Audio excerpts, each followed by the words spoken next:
देखिएगा अगला जो हमारा चैप्टर रहेगा, नेक्स्ट चैप्टर, चैप्टर नंबर 7 क्या है?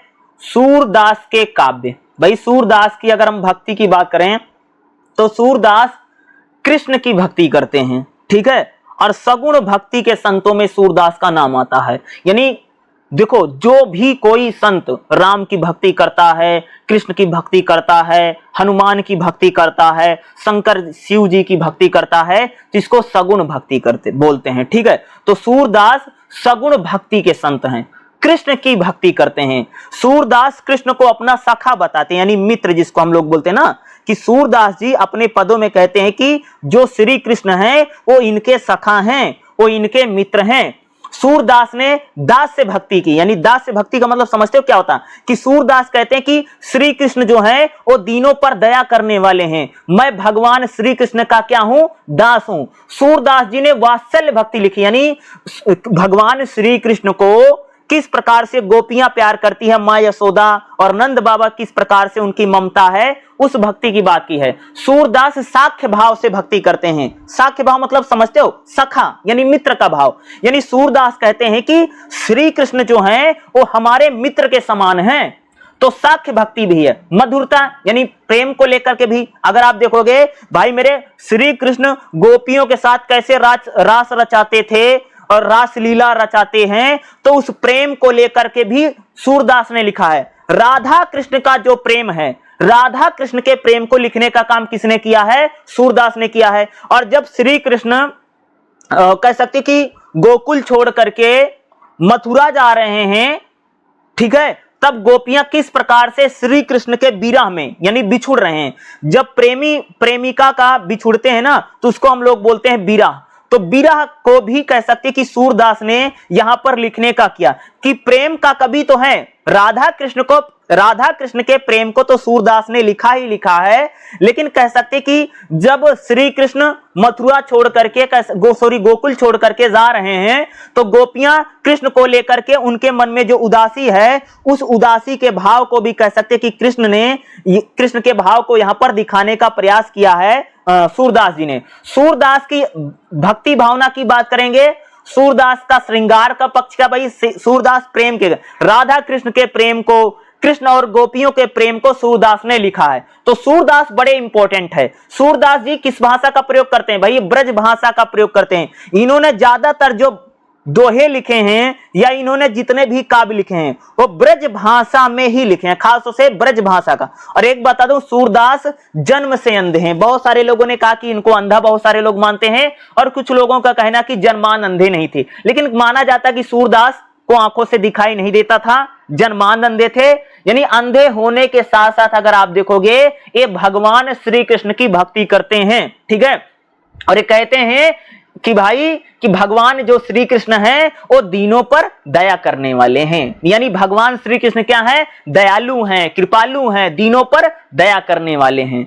और कहीं कहीं पर भगवान श्री कृष्ण को ये अपना सखा बताते हैं, ये अपना मित्र बताते हैं, ठीक है। भगवान श्री कृष्ण बचपन में जो लीलाएं करते हैं, उस बाल लीला का गुणगान भी क्या है कि जो भगवान श्री कृष्ण की जो बाल लीला है, उस बाल लीला का गुणगान भी कह सकते कि हमें सूरदास के पदों में देखने को मिलता है, ठीक है। चलिए भाई सूरदास के बारे में हम लोग बात करते हैं, ठीक है। भक्त कवि सूरदास ने प्रत्यक्ष रूप से अपने जीवन में कुछ नहीं कहा, यानी सूरदास अपने बारे में कुछ नहीं कहते हैं।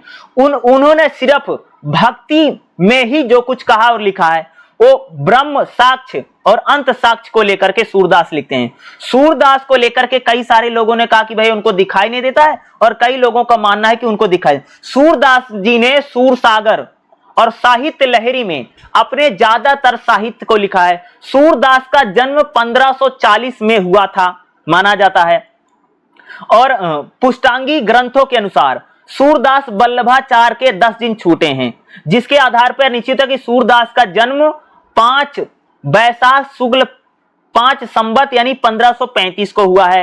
डॉक्टर दीनदयाल गुप्त ने अपनी पुस्तक में अष्टछाप और वल्लभ संप्रदाय में इसे प्रमाणित किया है। सूरदास के जीवन के विषय में जो भी हमको पता चलता है उसके आधार पर 84 वैष्णव की वार्ता है, जिसके आधार पर सूरदास को बताया जाता कि सूरदास का जन्म दिल्ली के पास ही सीरी नामक गांव में हुआ था।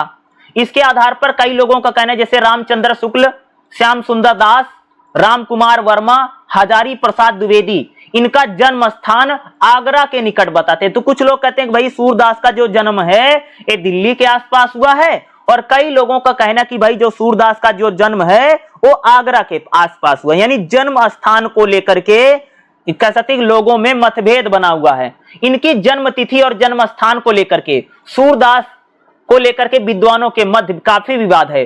सूरसागर में सूरदास, सूरज, सूरदास और सूरश्याम उनके 5 नाम का उल्लेख करते हैं। डॉक्टर ब्रिजेश्वर वर्मा ने सूरदास को, सूरज और सूरदास के नामों को किसी दूसरे व्यक्ति का नाम बताया है। उन्होंने उनका नाम सूरदास ही वास्तविक बताया। अधिकांश विद्वानों का कहना कि सूरदास जो है उनका असली नाम सूरदास ही था।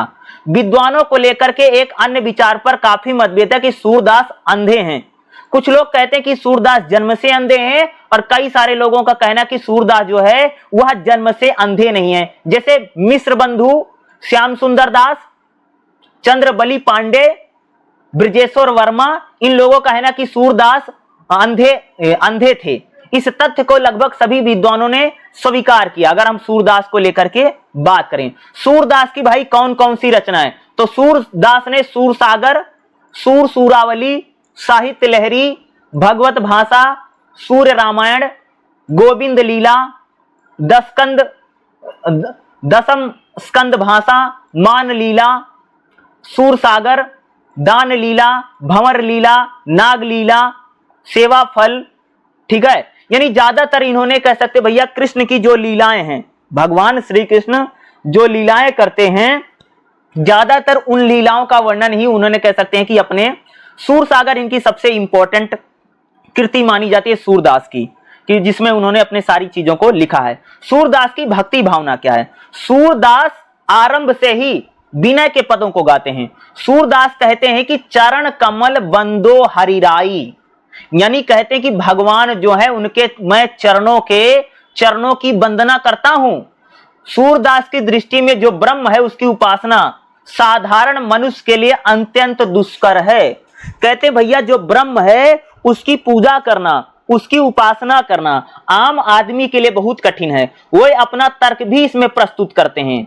अर्थात जो यानी कहते हैं कि जो कभी ना जान सके ऐसे अज्ञात ब्रह्म के विषय में कुछ भी नहीं कहा जा सकता है। सूरदास कहते हैं कि ब्रह्म जो है ये निर्गुण है, निराकार ब्रह्म की बात करते हैं, और इनकी पूजा करना, इनको मानना आसान नहीं है। सूरदास की दृष्टि में श्री कृष्ण ही परम ब्रह्म है। सूरदास किसको परम ब्रह्म के रूप में मानते भैया? श्री कृष्ण को मानते हैं, ठीक है। क्योंकि निर्गुण और सगुण दोनों रूपों में कृष्ण है।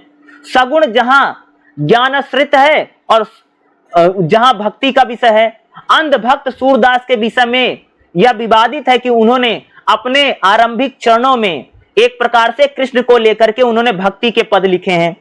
सूरदास कह सकते हो कि दास से भक्ति करते हैं, यानी सूरदास कहते हैं कि भैया मैं श्री कृष्ण के चरणों का दास हूं, मैं तो भगवान की यानी मैं उनका दास हूं, वो मेरे स्वामी हैं। ये सूरदास कहते हैं। सूरदास की भक्ति भावना में जो उन्होंने बोला ना, चरण कमल बंदो हरिराई, यानी क्या है कि मैं भगवान श्री कृष्ण के चरणों की वंदना करता हूं। ये कौन कह रहा है? ये सूरदास कह रहे हैं, ठीक है, कि मैं सूरदास कहते हैं भैया मैं श्री कृष्ण के चरणों की वंदना करता हूं, यानी भगवान श्री कृष्ण मेरे स्वामी हैं और मैं उनका दास हूं। इस तरह से भी उन्होंने कई सारे पदों की, जैसे चरण कमल बंदो हरिराई, जाकी कृपा पुंग गिर लांग है, अंधकार कर सब कुछ दसाई, यानी सूरदास कहते हैं भाई मेरे, अगर जिस पर भगवान श्री कृष्ण की कृपा हो गई, लंगड़ा व्यक्ति पहाड़ कूद जाएगा अगर श्री कृष्ण ने कृपा कर दी, अंधे आदमी को सब कुछ दिखाने लग जाएगा, गूंगा बहरा बोलने लग जाएगा, निर्धन व्यक्ति राजा बन जाएगा। सूरदास कहते हैं कि भगवान श्री कृष्ण करुणा के सागर हैं। अगर भगवान श्री कृष्ण को किसी ने उनकी पूजा कर ली और उनकी आराधना कर ली, और भगवान श्री कृष्ण की अगर यानी श्री हरि की कृपा अगर हम लोगों को हो गई, तो भैया लंगड़ा आदमी पर्वत लांग जाएगा, अंधा आदमी को दिखने लग जाएगा, गूंगा आदमी सुनने लग जाएगा, और गरीब आदमी अमीर हो जाएगा। यानी भगवान में इतनी शक्ति है कि भैया वो एक प्रकार से अंधे को दिखा सकते हैं, दिखने लग जाएगा। जो व्यक्ति लंगड़ा, जो चल नहीं पाता है, वो बड़े बड़े पर्वतों पर छलांग मार जाएगा अगर भगवान श्री कृष्ण की कृपा हो गई है। तो भगवान श्री कृष्ण के बारे में कहते हैं। अगला वात्सल्य भक्ति। यानी सूरदास की भक्ति में वात्सल्य यानी ममता का भाव है। सूरदास जी ने जिस प्रकार से भगवान श्री कृष्ण को मां देवकी और नंद बाबा जैसे प्यार करते हैं, उस प्यार को लेकर के, लालन पालन को लेकर के सूरदास ने पद लिखे हैं। भगवान श्री कृष्ण गोपियों के साथ कैसे रास रचाते हैं, कैसे माखन चुराते हैं, कैसे ग्वाल बालों के साथ भैया गाय चराने जाते हैं, इन पदों का वर्णन कह सकते कि सूरदास जी ने अपने पदों में बाल कृष्ण यानी जब भगवान श्री कृष्ण बालक रूप में है, बच्चे के रूप में है, तो उसका भी वर्णन सूरदास जी ने कहा है। कहां लय बनी सुंदराई, खेलत कुंवर कनक आंगन में नयन सिखावत छावा पाई। तो कह रहे भगवान श्री कृष्ण जब छोटे हैं, बाल रूप में हैं, वह इतने सुंदर लग रहे हैं, इतने मनोहर लग रहे हैं कि उसका वर्णन सूरदास ने अपने पदों में किया। ठीक है, यानी उनकी जब छोटे भगवान श्री कृष्ण किस प्रकार से माखन खाते हैं, माखन चुरा के खाते हैं। और भगवान श्री कृष्ण जब छोटा बच्चा, आप लोगों ने देखा होगा ना कि छोटा बच्चा जो होता पैरों के सहारे चलता है, यानी दोनों हाथ आगे कर लेगा और जो घुटने होते हैं, पैर का जो घुटना नहीं होता, उस घुटने के सहारे ऐसे ऐसे चलता है ना, तो उसका वर्णन सूरदास ने कि भगवान श्री कृष्ण पैरों और घुटनों के सहारे ऐसे ऐसे चल रहे हैं। इसका वर्णन भी सूरदास जी ने किया है कि जिस प्रकार से मां यशोदा और उनको प्यार करती हैं, उनको लाड करती हैं, उसका वर्णन भी कह सकते कि सूरदास जी ने अपने पदों में किया है। साख्य भक्ति भाव। सूरदास कहते हैं कि श्री कृष्ण जो है वो मेरे सखा हैं, वो मेरे मित्र हैं। तो मित्रता के भाव से भी सूरदास ने पदों को लिखा है। सूरदास की भक्ति भावना में सख्य यानी मित्रता, श्री कृष्ण को अपना सखा मित्र बताते हैं। खेलत श्याम ग्वालिन संग, सुबह हलधर अरु श्रीदामा करत नान रंग। यानी मित्र सखाओं के साथ श्री कृष्ण कैसे खेल रहे हैं, और कोई छोटा बड़ा, किसी को भगवान श्री कृष्ण छोटा बड़ा नहीं समझते हैं। तो कह सकते हैं कि सखा के लिहाज से, मित्र के लिहाज से भी कह सकते हैं कि श्री कृष्ण ने इन पदों को गाया। साख्य भक्ति को पदों को भी सूरदास, मधुर यानी प्रेम को भी गाया। सूरदास की भक्ति भावना को अगर हम लोग बात करें, सूरदास ने प्रेम और श्रृंगार के पदों को लिखा है। राधा कृष्ण के प्रेम लीला को लेकर के सूरदास ने इसका गुणगान किया है। सूर के काव्य में राधा कृष्ण का प्रेम में किशोर प्रेम है। सूरदास के प्रेम में कभी भी अश्लीलता का भाव नहीं है। सूरदास कहते हैं कि कृष्ण पूछते हैं, गोरी तू कौन है, तू कहां रहती है, तू किसकी बेटी है, मैं तुम्हें ब्रिज की गलियों में कहीं देखा नहीं। सूरदास कहते हैं कि मेरे प्रभु रसिक शिरोमणि हैं, इसलिए उन्हें भोली भाली राधा अपनी बातों में फुसला लेती हैं। श्री कृष्ण यानी सूरदास कह रहे हैं कि भगवान श्री कृष्ण बहुत भोले हैं, भगवान श्री कृष्ण बहुत भोले हैं, भोले व्यक्ति हैं, इसलिए राधा ने उनको अपनी बातों में बहला लिया है। राधा कृष्ण के माध्यम से प्रेम को जिस सर्वोच्च धरातल पर सूरदास लिखते हैं वह आदर्श प्रेम है। सूरदास के प्रेम में हमें एक प्रकार से अश्लीलता नहीं बल्कि सच्चे प्रेम का भाव हम लोगों को यहां पर देखने को मिलता है। नवल भक्ति।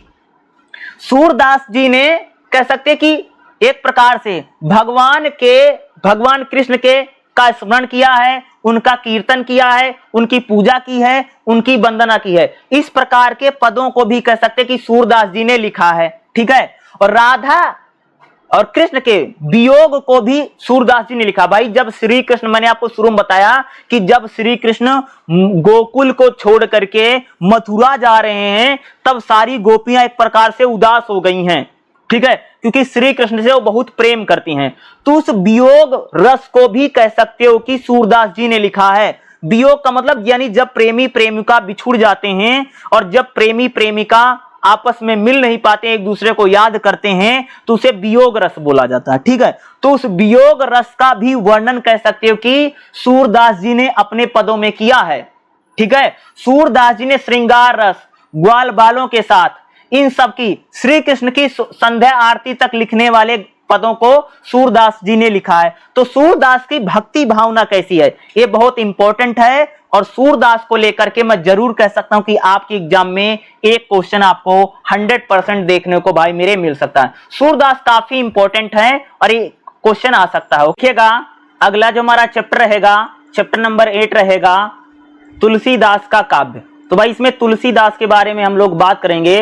और सबसे पहले मैं बता देता हूं तुलसीदास किसकी भक्ति करते हैं। अगर मैं तुलसीदास की बात करूं तो जो तुलसीदास हैं वो राम की भक्ति करते हैं, ठीक है, राम की भक्ति करते हैं। और राम भक्ति में कह सकते हैं तुलसीदास सबसे बड़ा नाम है। एक तो रामानंद है, ठीक है, उसके बाद है तुलसीदास।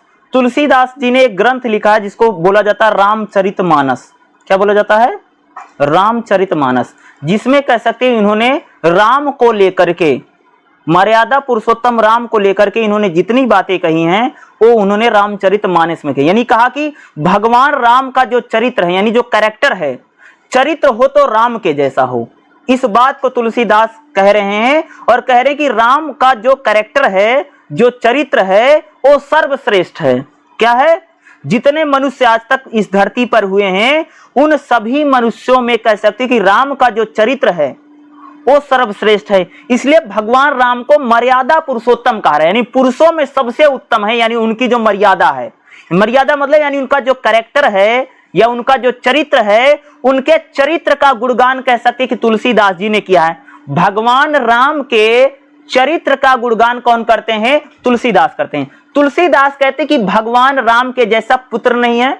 कि भाई दशरथ ने कहा कि 14 वर्ष का वनवास चले जाओ, राम 14 वर्ष के वनवास में चले जाते हैं, पिता से एक भी सवाल नहीं करते, पिता की आज्ञा मानते, यानी उनके जैसा पुत्र नहीं है।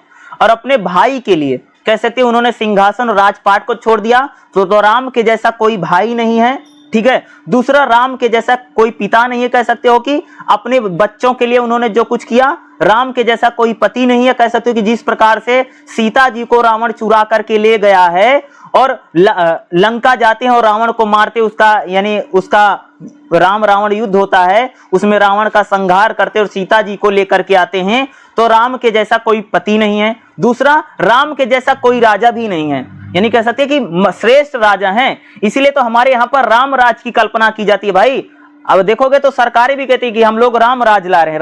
राम राज्य का मतलब राम के राज, जब राजा राम थे उस समय कोई दुखी नहीं था, पशु पक्षी जो थे वो तब सभी क्या थे? प्रसन्न थे, खुशहाल थे। और कह सकते हैं राम के जैसा राजा नहीं इसलिए माना जाता कि जिस प्रकार से प्रजा ने जिस प्रकार से अयोध्या की जनता ने सीता जी पर लांछन लगाया, उसके बाद भगवान राम ने सीता जी को जिस प्रकार से परित्याग कर दिया। यानी कहने का मतलब क्या है कि उनके लिए पति पिता भाई कुछ नहीं, बल्कि राजा का जो धर्म है, क्योंकि राजा है ना वो भगवान राम उस समय, तो राज धर्म जो है सबसे बड़ा धर्म माना गया है। तो भगवान राम ने कह सकते हैं राज धर्म का भी पालन किया, श्रेष्ठ राजा की भी उन्होंने मान रखा है। तो भगवान के राम जैसा ना तो कोई पिता है ना तो कोई पुत्र है, वो सर्वश्रेष्ठ हैं। यानी कह सकते हैं उनका जो कैरेक्टर है, उनकी जो मर्यादा है, वो भाई सबसे श्रेष्ठ मर्यादा किसकी है? राम की मर्यादा है। उनके जैसा ना तो कोई पिता है, उनके जैसा ना तो कोई पुत्र है, उनके जैसा ना तो कोई भाई है, उनके जैसा पति है, ठीक है। सब मर्यादा में क्या है? राम श्रेष्ठ हैं। इसलिए तो उन्होंने रामचरितमानस क्या यानी भगवान राम का चरित्र यानी कैरेक्टर, यानी उनके कैरेक्टर का गुणगान किसने किया है? तुलसीदास ने।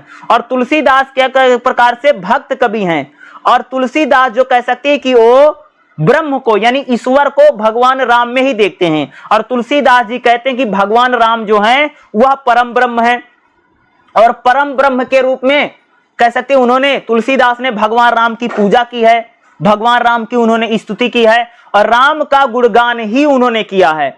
और समस्त पद कह सकते हैं तुलसीदास ने जो कुछ लिखा है वह सिर्फ राम के लिए ही लिखा है, कह सकते हो, समझ रहे हो। तो राम, इनकी भक्ति भावना क्या है? तुलसीदास की अगर हम भाव पक्ष की बात करें तो राम के प्रति इनकी भक्ति भावना है। तुलसीदास जो सामाजिक यथार्थ है, समाज की जो सच्चाई है, उस सामाजिक सच्चाई को लिखने का प्रयास किसने किया है? तुलसीदास जी ने किया है। तुलसीदास समन्वय का कवि है। तुलसीदास सिर्फ राम के बारे में नहीं बल्कि भगवान शंकर के बारे में, यानी भगवान राम और भगवान शंकर में ये किसी प्रकार का भेदभाव नहीं करते। कहते कि दोनों जो देवता हैं उनको बराबर माना है, यानी समन्वय की भावना है तुलसीदास में। तुलसीदास जो है वो कहते हैं भाई भगवान राम और भगवान शिव यानी शंकर दोनों बराबर हैं। दोनों की इन्होंने कह सकते कि पूजा की है, वंदना की, और दोनों की इन्होंने क्या की है, स्तुति की है। किसने की है? तुलसीदास ने की है। तो तुलसीदास कह सकते हैं इन्होंने समाज में जो झाड़ फूंक है, टोना टोटका है, इसका भी इन्होंने क्या किया भाई, विरोध किया है। समाज में जो कुरीतियां हैं, समाज में जो बुराइयां हैं, उन सामाजिक बुराइयों का कह सकते हैं विरोध किसने किया है? तुलसीदास ने किया है। और राम के प्रति इनके कह सकते हैं इनके मन में श्रद्धा भावना है, और राम के खुद को राम का दास बताते हैं कि भाई भगवान राम का मैं दास हूं, भगवान राम क्या है, मेरे स्वामी हैं। और भगवान राम को लेकर के, उनके चरित्र को लेकर के जितना गुणगान किया जाता है हमारे समाज में और भारतीय समाज में जो कुछ है, वो सब तुलसीदास ने किया। तुलसीदास की भाषा क्या? तुलसीदास अवधी भाषा, ब्रज भाषा का प्रयोग ज्यादातर इन्होंने किया। खास तौर से अगर आप देखोगे तो तुलसीदास जी ने अवधी भाषा का प्रयोग किया है, और राम के पदों को इन्होंने, अलंकारों का प्रयोग किया अपने पदों में, छंदों का प्रयोग किया है। हनुमान चालीसा जो पढ़ी जाती है वो तुलसीदास की लिखी हुई है, ठीक है। हनुमान चालीसा, रामचरितमानस, ये खास तौर से इन्होंने दो ग्रंथों को लिखने में इनकी खास ही महत्वपूर्ण भूमिका हम लोगों के, और कह सकते हैं कि भक्ति आंदोलन में, और भक्ति आंदोलन में, राम भक्ति आंदोलन में कह सकते हैं कि तुलसीदास सबसे बड़ा राम है। राम की जो कृति है रामायण, रामायण को तो वाल्मीकि जी ने लिखा है, लेकिन रामायण पर पूर्व में छोटा जो ग्रंथ लिखा गया जिसको रामचरितमानस कहते हैं, रामचरितमानस लिख करके पूरी दुनिया में अगर कोई फेमस हुआ है तो कह सकते भाई वो तुलसीदास हैं, ठीक है। रामचरितमानस लिखा है। भक्ति आंदोलन में कह सकते तुलसीदास का बहुत बड़ा योगदान है। भक्ति आंदोलन में राम भक्ति को उत्तर भारत में बढ़ाने में तुलसीदास का योगदान हम लोगों को यहां पर ज्यादा देखने। तुलसीदास के परिचय अगर बात है, तुलसीदास का रचना भक्ति काल के कवियों में बहुत विशेष है। अगर हम लोग तुलसीदास की बात करें तो तुलसीदास जो है, इनका जीवन वृत्तांत यानी इनका जीवन परिचय बड़े विवादों में है। हमें उनके जीवन के बारे में जो भी जानकारी मिलती है वो गोस्वामी तुलसीदास जी के 252 वैष्णव वार्ता में से मिलती है। तुलसीदास का जन्म को लेकर के बता, तुलसीदास का जन्म 1532 में हुआ है। इनका जन्म कहाँ हुआ इस ये निश्चित नहीं है। कई लोगों का कहना है कि इनका जन्म बांदा उत्तर प्रदेश, और कुछ लोग इनका जन्म एटा उत्तर प्रदेश बताते हैं, ठीक है। कुछ लोगों का कहना है कि वो राजापुर में पैदा हुए। इनके पिता का नाम आत्माराम दुबे था। तुलसीदास के पिता का नाम क्या है? आत्माराम दुबे, और माता का नाम हुलसी है। माता पिता के प्राणों में रहीम के दोहे में कहा है, तुलसीदास जी ने कवितावली में कहा है कि माता पिता जगाई पूजे विधु न लिखत कुछ भला भलाई। तो यानी तुलसीदास अपने माता पिता की बहुत मानते थे। अगर तुलसीदास जी की बात करें, बताते हैं कि तुलसीदास का जो जन्म हुआ था तो तुलसीदास ने सबसे पहले राम का नाम लिया था, और बताया जाता तुलसीदास जी ने बड़े ही अशुभ मुहूर्त में जन्म लिया है। यानी तुलसीदास का जो जन्म हुआ है वो अच्छा मुहूर्त नहीं था जब तुलसीदास का जन्म हुआ था, यानी कह सकते अशुभ नक्षत्र में पैदा हुए तुलसीदास का जन्म। और जन्म लेते ही इन्होंने सबसे पहले राम बोला है। राम बोले बालक को माता पिता ने, यानी इनके माता पिता ने तुलसीदास को त्याग दिया था। क्यों? क्योंकि तुलसीदास का भैया जब जन्म हुआ था तो बड़ा ही खराब समय चल रहा था। वो नक्षत्र या वो घड़ी जो है अच्छी नहीं मानी जाती है। उन्हें दासी मुनिया ने पाला तुलसीदास को। 5 वर्ष के बालक को छोड़ करके वह चल बसी। तब से तुलसीदास भटकते रहते हैं और राम की भक्ति करते। ये फिर नरहरि दास के पहुंच, नरहरि दास को इन्होंने अपना गुरु बनाया। इन्हीं से इन्होंने शिक्षा दीक्षा ली। अपने वैवाहिक जीवन के बारे में तुलसीदास ने कुछ नहीं कहा है। कहा जाता कि उनका विवाह रत्नावली से हुआ, और कहा जाता कि पत्नी के प्रेम में काफी पागल है तुलसीदास। समझ रहे हो? तुलसीदास रत्नावली के प्रेम में इतने पागल थे कि तुलसीदास एक बार अपनी पत्नी से मिलने जा रहे थे तो इनको पता है कि नदी आ गई, और नदी में एक लाश तैर रही थी। क्या तैर रही थी? लाश डेड बॉडी तैर रही थी। उसी डेड बॉडी पर बैठ करके तुलसीदास पहुंच जाते हैं अपनी पत्नी से मिलने। और इनकी पत्नी ने जो इनको उलाहना दिया, यानी जो इनको ताना मारा था, कहा था जितना प्रेम तुम मेरे से करते हो, अगर इतना प्रेम तुमने अगर भगवान से किया होता तो तुम्हारा बैकुंठ हो जाता, तुम्हारा स्वर्ग हो जाता। इसको सुनकर के तुलसीदास के पूरा मन बदल गया था। यहीं से कह सके तुलसीदास के मन में पूरा बदलाव आ गया। यानी पत्नी से जिस प्रकार से उन्होंने व्यंग और ताना सुना था, और कहा जाता है पत्नी से बड़ा प्रेम करते थे। और बताया जाता है भैया कि ये एक लाश डेड बॉडी थी, जा रही थी, पानी में तैरी थी, उस पर बैठ करके चले गए थे अपनी पत्नी से मिलने। तो तुलसीदास को लेकर के कहानियां बनी हुई हैं, तो आप इसको लिख सकते हैं। और बाद में जब इनकी पत्नी ने ताना मारा तब इनको याद आया कि भाई भगवान की भक्ति करना है, और इतनी भक्ति इन्होंने भगवान राम की कह सकते कि फेमस हो गए हैं। इनकी कौन कौन सी रचनाएं, भाई इन्होंने कौन कौन सी रचनाएं, तुलसीदास ने राम लला नेछुन, राम जानकी मलगम, रामचरितमानस, गीतावली, कृष्ण गीतावली, हनुमान चालीसा, बजरंग बाण, ठीक है, हनुमान पंचक, हनुमान स्रोत, बजरंग सोरठा, भलत मिलाप, इस प्रकार के इन्होंने अनेक पदों को लिखा। जो राम के विवाह के समय जो गाने गाए जाते हैं, जो महिलाएं गाती हैं, उस प्रकार के विवाहों को भी तुलसीदास ने लिखा, जिसको राम लला नेछुन कहा जाता है। भगवान राम की जब शादी हो रही है तो शादी के अवसर पर भगवान राम का जब विवाह हो रहा है तो उस समय जो गीत गाए जाते हैं, उन गीतों को भी कह सकते कि भाई तुलसीदास ने लिखा है, ठीक है। और हनुमान चालीसा इन्होंने लिखा, मैंने आपको बताया है। रामचरितमानस सबसे बड़ा इन्होंने, जिसका सबसे फेमस बात की जाती है, तो इन्होंने लिखा। तो तुलसीदास को लेकर के जो कुछ पूछा जाएगा तो जो मैंने आपको बताया है यही लिख करके आना है। और मुझे लगता है तुलसीदास एक इंपॉर्टेंट क्वेश्चन है, और तुलसीदास को लेकर के अगर पूछा जाएगा तो मुझे लगता है आसान कवि है। मुझे लगता है सबसे, मेरी नजर में सबसे आसान, जिनके बारे में लिखना आसान है, रब भक्ति, भाई राम के जैसा पिता नहीं है, राम के जैसा भाई नहीं, सब लिख दो। राम की तो आप सबने रामायण खूब देख रखी होगी, तो राम के बारे में तो आप राम का ही पूरा एक लिखते हैं, राम के बारे में इन्होंने भजा है। अरे राम के भाई चरित्र को इन्होंने बताया कि सबसे पुरुषोत्तम चरित्र है, उनके जैसा तो मर्यादा ही नहीं, यानी उनके कैरेक्टर को, उनके चरित्र का जिस व्यक्ति ने बखान किया है वो तुलसीदास हैं। और कहते हैं तुलसीदास ने राम को घर घर पहुंचाने का काम किया है।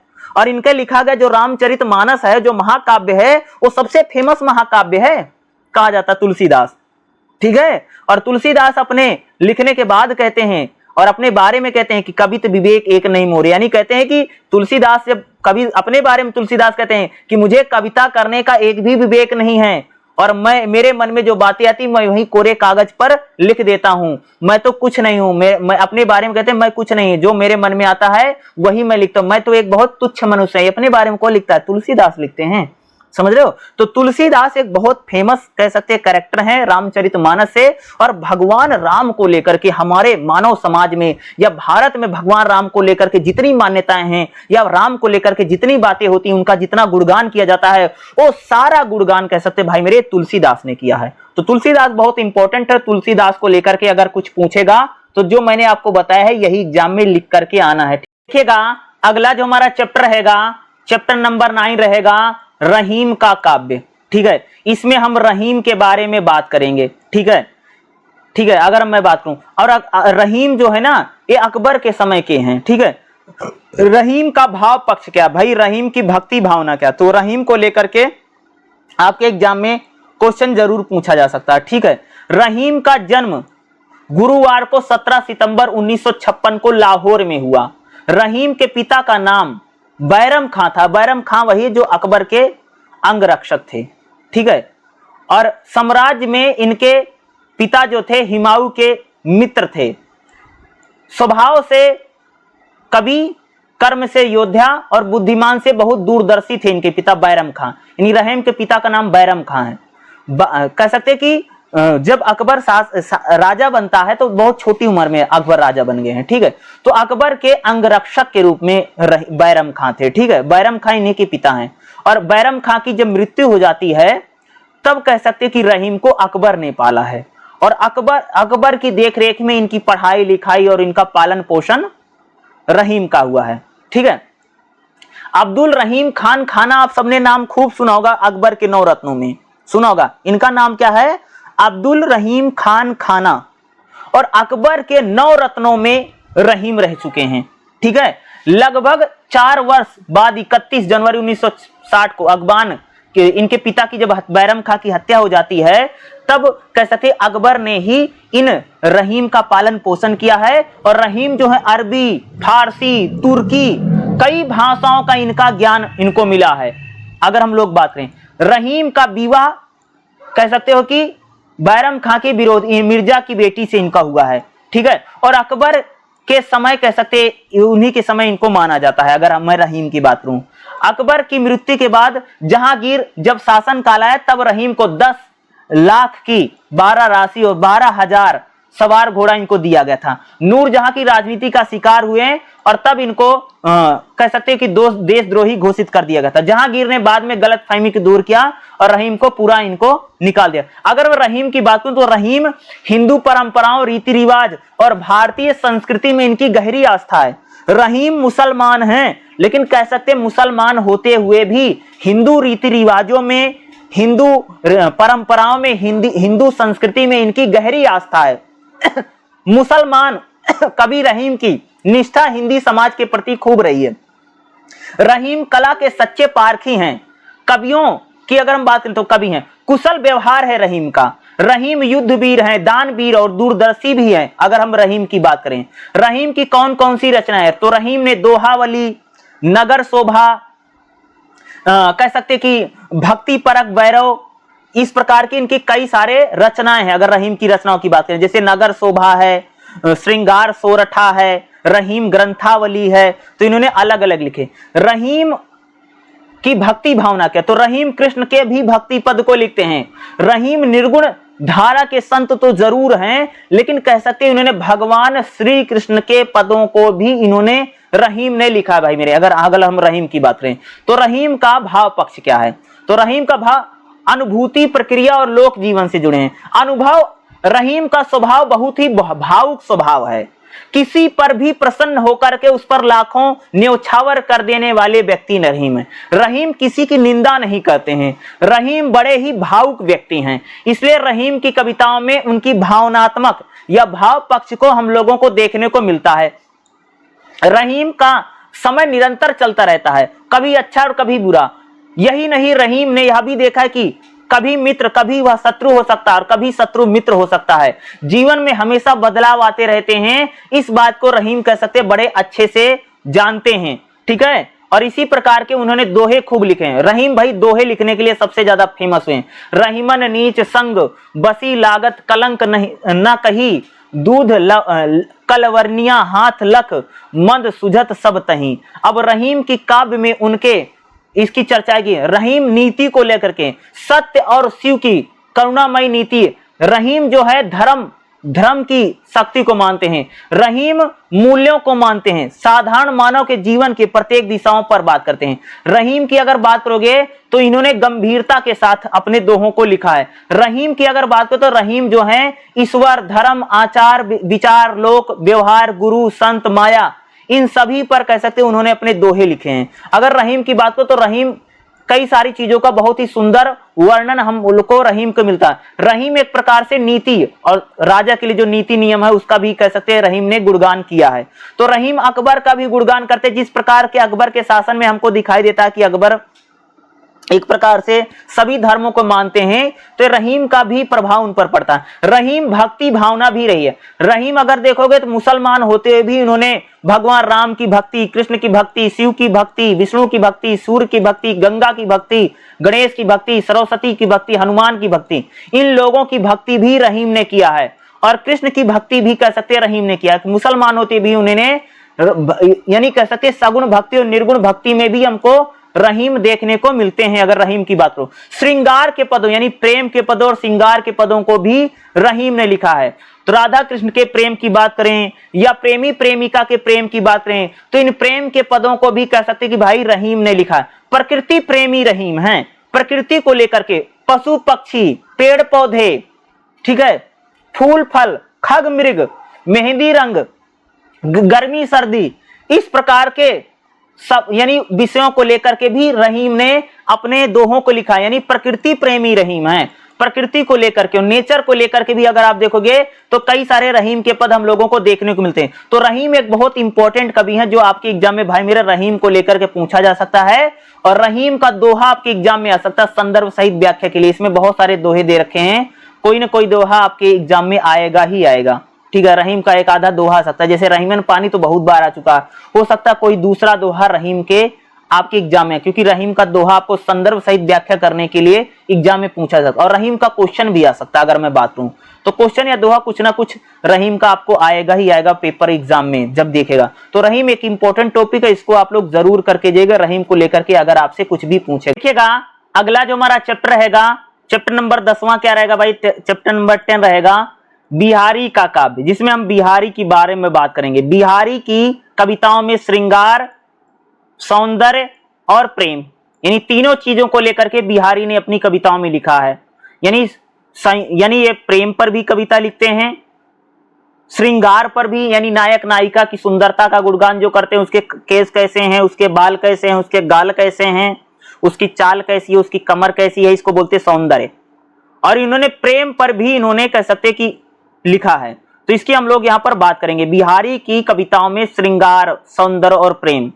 बिहारी एक बहुत फेमस है, बिहारी सताई, इनकी काव्य कृति है बिहारी सताई, ठीक है। तो इसी की हम लोग बात करेंगे।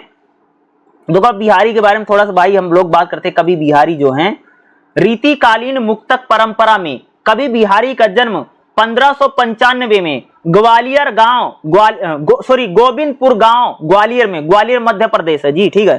तो यानी बिहारी का जो जन्म है, इनका जन्म 1595 में गोविंदपुर गांव ग्वालियर में हुआ। इनके पिता का नाम केशव राव था और इनका बचपन बुंदेलखंड में बीता है और इनका विवाह मथुरा में हुआ। इस बात को बिहारी ने खुद लिखा है। जन्म ग्वालियर जानिए, खंड बुंदेले बाल, और तरुणाई आई सुखद, मथुरा 20 ससुराल। तो करें कि भाई हमारा जन्म ग्वालियर में हुआ है और मेरा बचपन यानी बालपन बुंदेलखंड में बीता है, और तरुणाई आई सुखद, जब खुशियां आई हैं तो मेरा जो ससुराल है वो मथुरा में है। बिहारी जी के बचपन में इनके पिता केशव राय इन्हें ग्वालियर से ओरछा ले गए। ओरछा में ही इनकी कह सकते कि शिक्षा हुई है। वहीं पर कह सकते कि बिहारी ने संस्कृत और प्राकृत भाषा का अध्ययन किया। बिहारी का अब्दुल रहीम खान खाना से अच्छा संपर्क है। मुगल बादशाह शाहजहां की कृपा से बिहारी को प्राप्त हुई है। तो जोधपुर, बूंदी और रियासत की इन्होंने प्रशंसा की। जयपुर के राजा जयसिंह के दरबारी कवि होने का गौरव प्राप्त हुआ। यानी बिहारी जो हैं, ये जयपुर के राजा जो हैं जयसिंह हैं, उनके दरबारी कवि है। इस दरबार में इन्हें धन और ऐश आराम खूब मिला। जयपुर के राजकुमार राम सिंह को इनको विद्यारंभ भी इन्हें करवाया। नरसी दास और पंडित जगन्नाथ के संपर्क से कवि बिहारी ने अपने काव्य में परिपक्व हुए और सहयोग मिला। जीवन का अंतिम दौर बिहारी जी का निराशा में बीता। 1664 में मथुरा में कह सकते भाई मेरे बिहारी का निधन हुआ। तो एक इंपॉर्टेंट बात है कि जयपुर के राजा जयसिंह के दरबारी कवि होने का गौरव मिला और कह सकते कि दरबार से इन्हें खूब धन संपदा और ऐश्वर्य मिला है। अगर इनकी हम कविताओं की बात करें, रचनाओं की बात करें, तो बिहारी जो है कह सकते हैं इनकी अगर रचनाओं की बात करोगे, कविताओं की बात करोगे, तो इन्होंने खास तौर से बिहारी सताई लिखा है, जो इसकी पहली टीका 1662 में कृष्णपाल द्वारा लिखी गई है, ठीक है।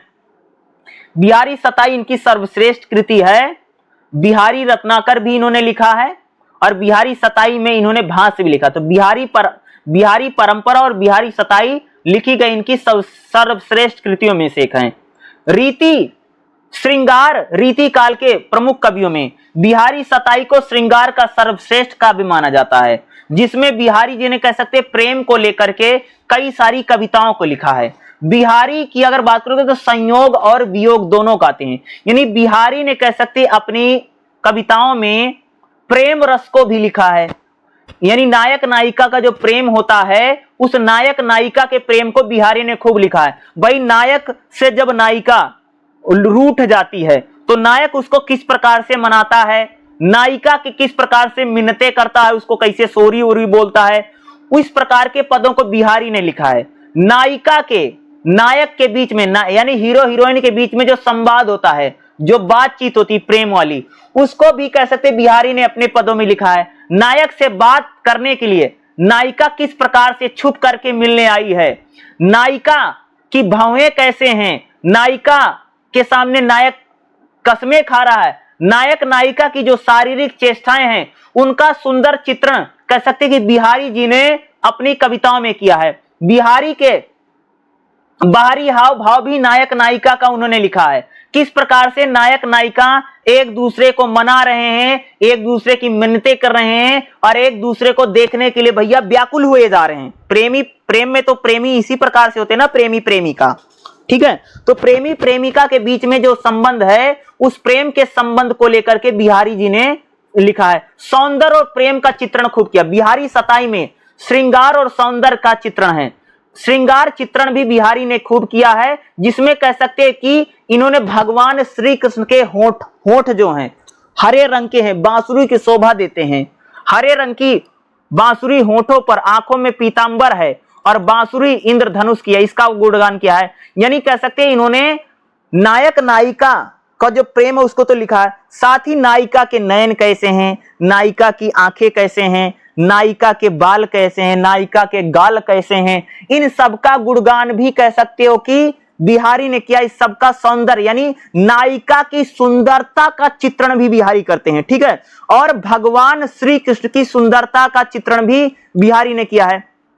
भगवान श्री कृष्ण जब बांसुरी बजाते हैं तो कितने अच्छे लगते हैं, उसका वर्णन भी इन्होंने किया है। और नायिका के कान में पहरे हुए जो कंगन हैं वो कितने अच्छे लग रहे हैं, नायिका का कान के जो आभूषण हैं वो कितने अच्छे लग रहे हैं। नायिका ने जिस प्रकार से सफेद रंग का वस्त्र पहन रखा है, जैसे नदी लहरें खा रही है, इस प्रकार का चित्रण बिहारी जी ने किया है अपने कह सकते हो कि चीजों में। रोमांटिक और प्रेम को इन्होंने सहज रूप से लिखने की बात की। नायक नायिका का जो प्रेम है, जो रोमांटिक प्रेम है, उसको भी इन्होंने लिखने की गहराई से बात की है। राधा और कृष्ण के प्रेम को भी इन्होंने लिखने की बात कही। भाई राधा कृष्ण के प्रेम को भी लिखते हैं।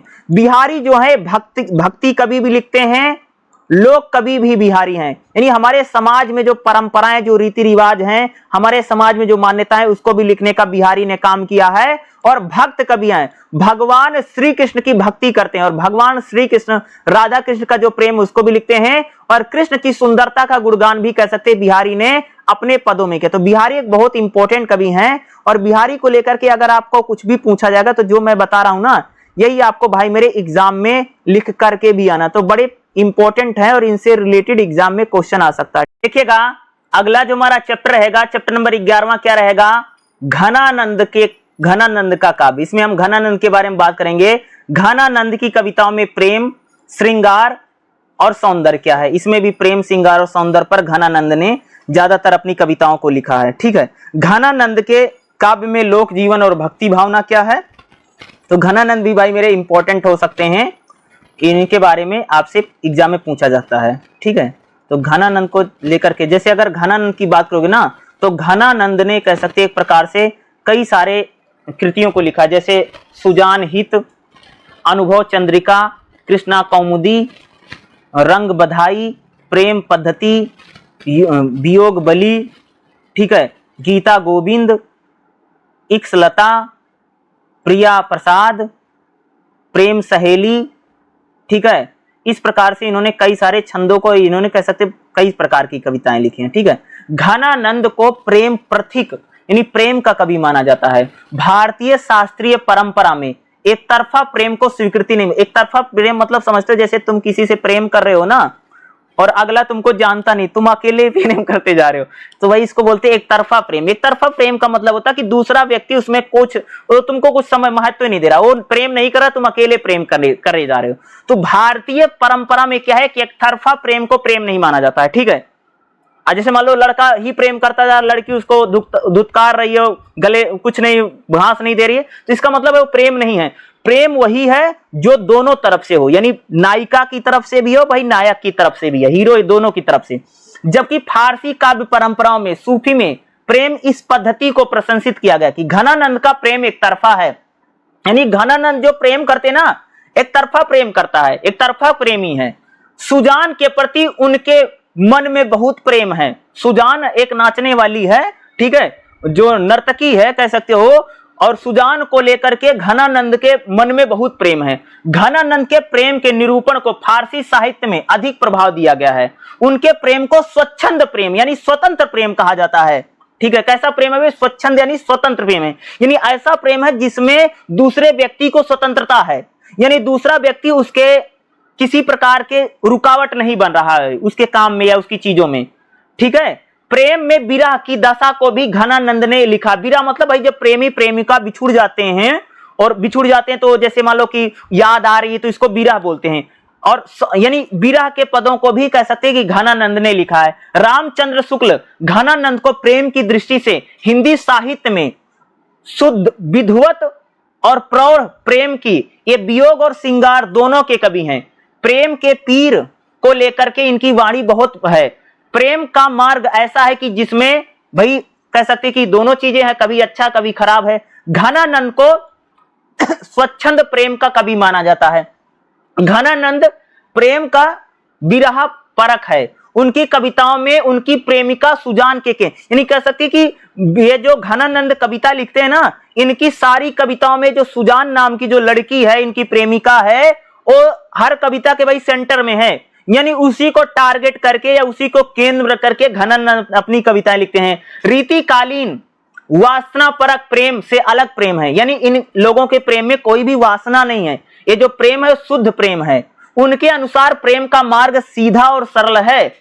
यानी कहते हैं प्रेम में कभी भी हमें कपट, छल कपट और कभी भी चतुराई करने की आवश्यकता नहीं है। यानी घनानंद कहते हैं कि प्रेम जो है सीधा है, सरल मार्ग है। प्रेम में कभी भी हमको किसी के साथ चतुराई, छल कपट करने की आवश्यकता नहीं है। ये इसी को ये लोग क्या कहते हैं, सच्चा प्रेम कहते हैं। और सुजान के प्रति इनके मन में कह सकते भैया बहुत ज्यादा प्रेम भरा हुआ है। और सुजान के प्रति इनके मन में जो प्रेम है एक तरफा प्रेम है, यानी सुजान बिल्कुल प्रेम नहीं करती है। और सुजान को कहते भी हैं चलो मेरे साथ चलो, तो मना कर देती वो लड़की। ठीक है, राज दरबार में वो नाचती थी, ठीक है, नर्तकी है जिसको बोलते हैं कि डांस वांस करती थी, तो उसको ये प्रेम करते हैं। इस प्रेम के मार्ग में अहंकार की आवश्यकता नहीं है। घनानंद इस पर जोर, यानी घनानंद कहते हैं कि प्रेम में हमको कभी भी अहंकार या घमंड नहीं करना चाहिए। रीति काल में नहीं, समूची हिंदी कविता में प्रेम को लेकर के घनानंद बिरले कवि हैं। प्रेम की निष्ठुरता को जानते हैं और पहचानते हैं कि एक तरफा प्रेम जो है वो बड़ा घातक प्रेम है, क्योंकि उसमें भैया कुछ मिलता नहीं है। प्रिय की अपेक्षा उससे उपजी पीड़ा, दुख सहना, खुद को दोषी ना मानना। यानी कह सकती कि घनानंद सुजान को दोषी नहीं मानते कि मेरे से प्रेम नहीं करती है, मेरे पास आती नहीं। दूसरा, घनानंद कहते कि भाई प्रेम अगर करोगे तो प्रेम में पीड़ा मिलेगी, प्रेम में आपको दुख सहना पड़ेगा। लेकिन प्रेम में अगर आप दुख सह रहे हैं और पीड़ा मिल रही है तो दूसरे को आप भाई दोष मत लगाइए, उसको दोषी मत ठहरा दो कि फलाने की वजह से मुझे दुख मिल रहा है या मेरे कर्म फूटे हैं। इस प्रकार से नहीं करना। प्रेम जो है चाहे एक तरफा प्रेम हो चाहे दो तरफा प्रेम हो, उसमें किसी प्रकार से छल कपट नहीं करने की आवश्यकता है। और सदैव आप जिससे प्रेम करते हो उसकी मंगल कामना, भैया उसका भला हो, वो चाहे हमसे प्रेम करे या ना करे, लेकिन हम उससे प्रेम करते हैं। इसलिए घनानंद कहते हैं कि सदैव अपना जो प्रेमी है, जो प्रेमिका है, भाई उसका भला हो, जहां रहे वो सुखी रहे, सुख से रहे। इस प्रकार की मनोकामना हम लोगों को करनी चाहिए। इस प्रकार से प्रेम का वर्णन कौन करता है? घनानंद करते हैं। ठीक है, घनानंद का प्रेम वासना से रहित है और निष्काम प्रेम है। निष्काम प्रेम का मतलब है कि ये प्रेमी से कुछ पाना नहीं चाहते हैं। ऐसा नहीं कि इनके मन में सुजान से कुछ पाना है या सुजान से कोई है, बल्कि प्रेम है और वासना रहित प्रेम है। इस प्रेम की बात करते हैं। यह ऐसा प्रेम है जिसमें फकीराना अंदाज है, यानी आदमी फकीर हो जा रहा है, यानी कह सकते एक प्रकार से फकीर बन गया, जैसे घनानंद हैं। यह प्रेम चरम दिशा में है, जहां यानी घनानंद कहते हैं कि प्रेम ऐसा है जहां पर प्रेमी प्रेमिका में फर्क नहीं रह गया है, दोनों एक हो गए हैं। ये अद्वैत प्रेम है, यानी कह सकते हैं जैसे बोलते हैं ना कि प्रेमी और प्रेमिका एक हो गए हैं। ठीक है, और इस प्रकार के प्रेम को लेकर के घनानंद कहते हैं। और प्रेम की भक्ति भावना का सुंदर पुट हमें इनकी कविताओं में भी देखना। सौंदर्य चित्रण भी घनानंद ने खूब किया है। घनानंद की कविताओं में सुंदरता का चित्रण खूब है। घनानंद एक कवि के रूप में कह सकते कि नायिका के कह सकते कि जो नए नक्श हैं, जो उसका चेहरा कैसे, उसके गाल कैसे, उसके बाल कैसे, उसकी कमर कैसे है, या उसके कपड़े कैसे हैं, वो उसके वस्त्र कैसे हैं, इन चीजों का गुणगान भी कह सकते भैया मेरे घनानंद ने किया है।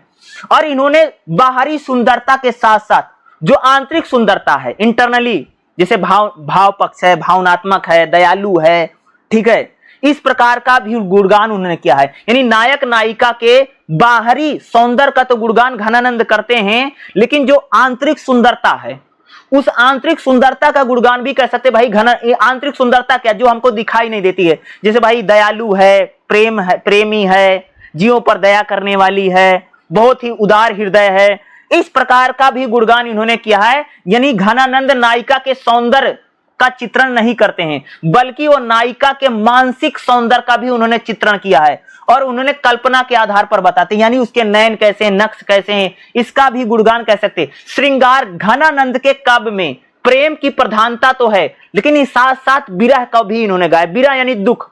नहीं भाई, जब प्रेमी प्रेमिका बिछुड़ जाते हैं, ठीक है, तो प्रेमी प्रेमिका में जो विरह यानी जो दुख है, उस दुख का भी चित्रण कर सकते कि घनानंद ने किया है। प्रेम को गहराई से अधिकता के कारण घनानंद वियोग और संयोग में बहुत कम अंतर पाते हैं। यह संयोग भी वियोग जैसा है। वियोग का मतलब होता है भैया दुख। जैसे अगर मैंने अभी बताया था ना कि जैसे भाई दो प्रेमी है, खूब प्रेम आपस में कर रहे हैं, और एक कहीं दूर चला जाए, बिछुड़ जाए, तो दोनों जब बिछुड़ जाते हैं तो जो उदास हो जाते हैं, जो उदास मन है, उस उदासी को या उस बिछुड़ने को भी वियोग कहा जाता है। तो उस वियोग का चित्रण भी कह सकते भैया घनानंद ने अपने छंदों में, अपनी कविताओं में कह सकते उन्होंने किया है।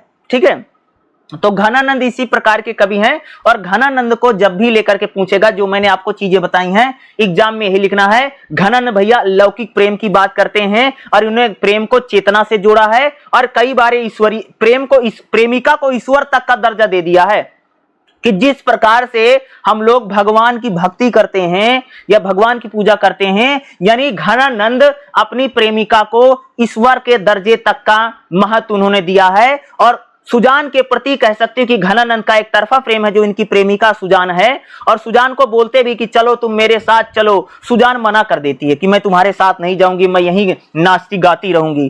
क्योंकि घनानंद जाते रहते हैं ना, राजा ने, जब राजा को पता चला ना कि ये जो घनानंद ये नाचने वाली से प्रेम करता है ना, तो राजा ने घनानंद को ना भैया इसको बाहर निकाल दिया, राजपाट से कहा कि तुम देश छोड़ के चले जाओ। तो जब जाने लग गए तो सुजान से भी कहा कि तुम मेरे साथ चलोगी, तो उसने मना कर दिया, भाई मैं तुम्हारे साथ नहीं जाने वाली हूं। ठीक है, तो इसलिए यहां पर हम लोगों ने इसको एक तरफा प्रेम कहा, क्योंकि अगर वो प्रेम करती वो लड़की सुजान नाम की, तो भाई वो चली जाती, नहीं करती तभी तो नहीं गई ना। तो इसलिए इसको एक तरफा प्रेम कहा गया कि घनानंद का जो प्रेम है वो एक वन साइडेड प्रेम है, ये कह सकते हो। ठीक है, अगर हम बात करें, लेकिन प्रेमिका को प्रेम करते हैं और उसका हमेशा भला चाहते हैं, उसका हमेशा अच्छा चाहते हैं। ठीक है, तो घनानंद को लेकर के अगर कुछ भी पूछेगा तो एग्जाम में जो मैंने आपको बताया ना, यही लिख के आना है। ठीक है, देखिएगा अगला जो हमारा चैप्टर रहेगा वही आखिरी चैप्टर रहेगा, 12वां चैप्टर। यहीं पर हमारी किताब भी खत्म हो गई, 12 ही चैप्टर हैं। भूषण का काव्य, जिसमें हम भूषण के बारे में बात करेंगे। रीति काल के काव्य में भूषण का वीर काव्य क्या है, यानी वीर रस का ज्यादातर एक कवि है। ठीक है, वीर रस की कविताएं इन्होंने खूब लिखी हैं। जैसे भूषण की कविताओं में राष्ट्रीय भावना, राष्ट्र प्रशस्ति गान, यानी जैसे राजाओं का इन्होंने खूब गुणगान किया है, राजाओं के बारे में इन्होंने ज्यादातर लिखा है। इसी की हम लोग भाई क्या करेंगे, बात करेंगे, भूषण। ठीक है, चलिए देखते हैं भूषण की कौन कौन सी रचनाएं हैं। अगर रचनाओं की बात करें, जैसे इन्होंने शिवराज भूषण, भूषण हजारा, भूषण उल्लास, भूषण उल्लास, शिव बमानी, छत्रसाल। ठीक है, खास तौर से अगर मैं भूषण की बात करूं तो भूषण को इन्होंने क्या, देखो, और इन्होंने कह सकते कि बादशाह औरंगजेब के शासन काल में दक्षिण में मराठा शासक कह सकते, उन्होंने खास तौर से मराठा शासक जो मुगलों से युद्ध हो रहा था, उसमें उन्होंने शिवाजी की वीरता का गुणगान किया। यानी भूषण ने किसका गुणगान किया है, शिवाजी, छत्रपति शिवाजी की वीरता का गुणगान भूषण ने अपनी कविताओं में किया है। वीर रस के भाव के कारण भूषण को काव्य में चमत्कार खूब है, लेकिन ऐतिहासिक तथ्य कम नहीं है। इनकी कविताओं में शिवाजी नायक हैं तो औरंगजेब खलनायक है। भूषण की कविताओं में अगर आप देखोगे तो इन्होंने छत्रपति शिवाजी को नायक के रूप में और औरंगजेब के उन्होंने खलनायक के रूप में इनका वर्णन किया है। भूषण की कविताओं में जहां औरंगजेब की नीति का विरोध किया गया है, वहीं मुगल बादशाह अकबर, बाबर अकबर की प्रशंसा भी है। भूषण शिवाजी की जिस साम्राज्य का चित्रण करता है उसमें आदर्श की अधिकता है। यानी इन्होंने कह सकते हैं कि छत्रपति शिवाजी को लेकर के इन्होंने इनका गुणगान किया है। जो भूषण है, इन्होंने छत्रसाल, राजा छत्रसाल की वीरता का गुणगान भी इन्होंने किया है। भूषण को हिंदू जातीय चेतना का कवि कहा गया है। शिवाजी के शासन काल की घटनाओं का वर्णन उन्होंने किया है, और कह सकते हैं शिवाजी को उन्होंने आदर्श राजा या आदर्श राज की कल्पना में भी उन्होंने लिखा है। भूषण अपने समय की कई ऐतिहासिक घटनाओं का चित्रण करता है। भारत की भौगोलिक ज्ञान भी उन्हें है। खुद को एक वीर योद्धा की तरह उत्तर और दक्षिण की कई यात्राएं की हैं। भूषण जो है व्यक्तित्व के धनी है। मुगल बादशाह औरंगजेब की जन विरोधी नीतियों का इन्होंने विरोध किया है। भूषण की कविताओं में वीर रस के साथ साथ इतिहासकार कवि के रूप में भी इनको याद किया जाता है। भूषण की अगर कविताओं की बात करूं तो भूषण ने वीर काव्य लिखे हैं। अगर भूषण की बात करूं तो भूषण ने कह सकते हो कि इन्होंने छत्रपति शिवाजी और दूसरा राजा छत्रसाल जो हैं, इनकी वीरता का गुणगान कह सकते हैं कि हम लोगों को भूषण की कविताओं में देखने को मिलता है। ठीक है, रीतिकालीन काव्य में भूषण तो आते हैं, लेकिन इन्होंने शिवाजी औरंगजेब के युद्ध का वर्णन किया है, जिसमें इन्होंने शिवाजी के अनादर से, शिवाजी के क्रोध और प्रतिरोध का मार्मिक ढंग से इन्होंने चित्रण भी किया है। भूषण के कविताओं में राष्ट्रीय भावना, प्रशस्ति गान और नायकत्व की परिकल्पना की गई है। भूषण की अगर आप कविताओं को देखेंगे तो भूषण ने वीर रस के काव्य लिखे हैं और देशभक्ति के काव्य इन्होंने लिखे हैं। भूषण ने हिंदू संस्कृति को जातीय कवि कहना अधिक प्रासंगिक होगा, इन्होंने कहा है। भूषण के दौर में भारत कई कई छोटे छोटे राज्यों में बटा हुआ है और केंद्रीय प्रशासन में मुगलों का शासन है। राष्ट्रीय चेतना की परिकल्पना ब्रिटिश राज के वैसी मुगल काल में नहीं है। भूषण जी ने शिवाजी को प्रशंसा की है और इनको हिंदू राजा के रूप में उनका गुणगान किया है। अगर आप देखोगे जो भूषण है उसने शिवाजी को हिंदू राजा के रूप में उसका गुणगान किया है और कहता कि हिंदू को जगाने में या हिंदुओं को उद्धार में शिवाजी का एक बड़ा योगदान है। भूषण जो है शिवाजी को कह सकते हैं उनको नायक के रूप में, और मुगल बादशाह जो कह सकते हैं औरंगजेब है उसको खलनायक के रूप में उसका गुणगान, उसका बात किसने किया? भूषण ने किया। भूषण जो है एक खास से शिवाजी की वीरता, दूसरा इन्होंने छत्रसाल और छत्रसाल की वीरता का गुणगान भी उन्होंने किया। अगर आप देखोगे भूषण के काव्य में शिवाजी नायक हैं और शिवाजी की वीरता, ओज, शौर्य का प्रतिनिधित्व भूषण ने किया है। भूषण की कविताओं में छत्रपति शिवाजी अपने युग के भाव में है, वहीं भूषण ने अपने प्राचीन भारतीय संस्कृति और सभ्यता की छवि को भी तराशा है। भूषण की कविताओं में शिवाजी के चरित्र को राम और कृष्ण के चरित्र जैसा बताया। भाई शिवाजी का जो चरित्र है उनका चरित्र कैसा है? भगवान राम और कृष्ण के जैसा चरित्र को बताएगा।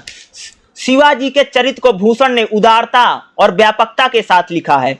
शिवाजी को राजपूत नायकों के वीर चरित्र में नहीं, शिवाजी के चरित्र में विशेषता कई सारी है। उनको कह सकते हैं कि उन्होंने भगवान राम से के स्वरूप माना है और भूषण ने शिवाजी के चरित्र को इन्हीं कारण उनकी प्रशंसा की है। वीरता का जो आदर्श भूषण ने अपनी कविताओं में शिवाजी के लिए लिखा है वह आज भी उसका प्रासंगिक है। यानी शिवाजी और राजा छत्रसाल की वीरता का गुणगान किसने किया है? भाई भूषण ने किया। और भूषण जो है वीर रस के भाव को क्योंकि शिवाजी को लेकर के और राजा छत्रसाल को लेकर के उन्होंने कह सकते भाई मेरे वीरता का गुणगान हमें इनके दोहों और छंदों में देखने को मिलता है। तो भूषण को लेकर के अगर कुछ पूछेगा तो आपको लगभग यही लिखना पड़ेगा। ठीक है, भूषण के कुछ काव्य हैं, इनकी सप्रसंग व्याख्या भी आपके एग्जाम में आ सकती है और आपके एग्जाम में भाई मेरे इनको पूछा भी जा सकता है। तो भूषण बहुत इंपॉर्टेंट है और भूषण को लेकर के अगर कुछ पूछेगा तो वीरता का गुणगान करते हैं। किसकी वीरता का गुणगान करते हैं? शिवाजी, छत्रपति शिवाजी। और यहाँ पर एक राजा और है जिनका नाम है छत्रसाल।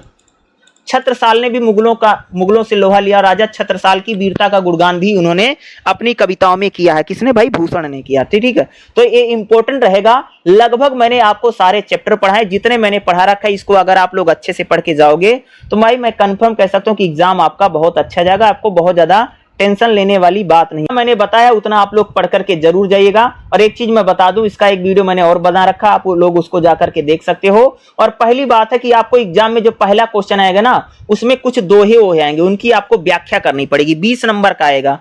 दोहे के लिए आपको जो पेज है लिखने की कोई नहीं, 1-1.5 पेज लिखना। बाकी आपको क्वेश्चन 4 करने पड़ेंगे। 4 क्वेश्चन जो लिखने होंगे दोहे के बाद, व्याख्या करने के बाद 4 क्वेश्चन। कोई भी आप 4 क्वेश्चन कर सकते हो और क्वेश्चनों के लिए आपको कम से कम 4 पेज तो लिखना होगा। कितने पेज भाई मेरे? 4 पेज तो कम से कम लिखेगा। जैसे 4 पेज मतलब समझते हो जैसे एक पन्ना होता ना, तो एक पन्ने का आगे एक पीछे 2, इस हिसाब से गिनेगा ना। तो 4 पेज लिखेगा, क्योंकि 4 पेज लिखना, क्योंकि भाई मेरे 20 नंबर का क्वेश्चन होता ना, तो 20 नंबर के क्वेश्चन में आपको मिनिमम, मैं बता रहा हूं, मिनिमम 4 पेजेस लिखने ही लिखने हैं। बाकी मैंने आज आपको जो क्लासेस पढ़ाई इसमें मैंने आपको 12 के 12 चैप्टर पढ़ाए हैं और जितना मैंने पढ़ा रखा एग्जाम में मोस्टली यही पूछा जाएगा। इससे बाहर मैं नहीं कह सकता कि आपको एग्जाम में कुछ भी आएगा और अच्छा आपका पेपर जाएगा। पेपर में आपको बहुत ज्यादा चिंता करने की जरूरत नहीं है, टेंशन मत लीजिएगा, बहुत ज्यादा चिंता करो कि पेपर कैसे जाएगा कैसे नहीं जाएगा। जितना मैंने बता रखा उसको देख लीजिएगा। एक वीडियो मैंने और बना रखी, उसको जरूर देख करके जाइएगा, क्योंकि 2 वीडियो हैं, ठीक है। 6 चैप्टर मैंने उसमें पढ़ाए हैं और 6 चैप्टर हम लोगों ने इसमें पढ़ा है, तो दोनों को मिलाकर के पूरी बुक होती है। वो वीडियो मैंने अपलोड कर रखा, पहले से उसको देख सकते हैं। बाकी इसको अगर आपने देखा तो इसमें से भी आपको कई सारे क्वेश्चन एग्जाम में देखने को 100% मिलेगा। और क्वेश्चन पेपर मैंने बताया कि भाई 100 नंबर का एग्जाम होगा, ये याद रखिएगा। 3 घंटे का आपका पेपर रहेगा और एग्जाम भी आपका जो होने वाला है ये शायद 2 बजे से 5 बजे तक का रहेगा, याद रखिएगा, जो आपका 2025 जून में होने जा रहा है, ठीक है। कल ये 4 जुलाई को इसका पेपर होगा, ठीक है। तो अच्छे से लिख के आइएगा, जितना मैंने बताया है इतना करके आना, बाकी चिंता उनता करना नहीं, पेपर ठीक ठाक जाएगा। जो बताया लिख के आइए, 4 पेज लिख करके आइए और अच्छे से लिख के आइए, कुछ भी छोड़ करके मत आइएगा। 5 क्वेश्चन करके आना। अगर आपको दोहों की व्याख्या नहीं आती फिर भी आपको दोहों की व्याख्या करना है, करना चाहे बना के करिएगा, छोड़िएगा मत, ठीक है। तो जितना बताया उतना जरूर लिखिएगा, ठीक है। जरूर लिख लेना, बाकी कोई दिक्कत वाली बात नहीं, इतना कीजिए, कोई टेंशन नहीं होती।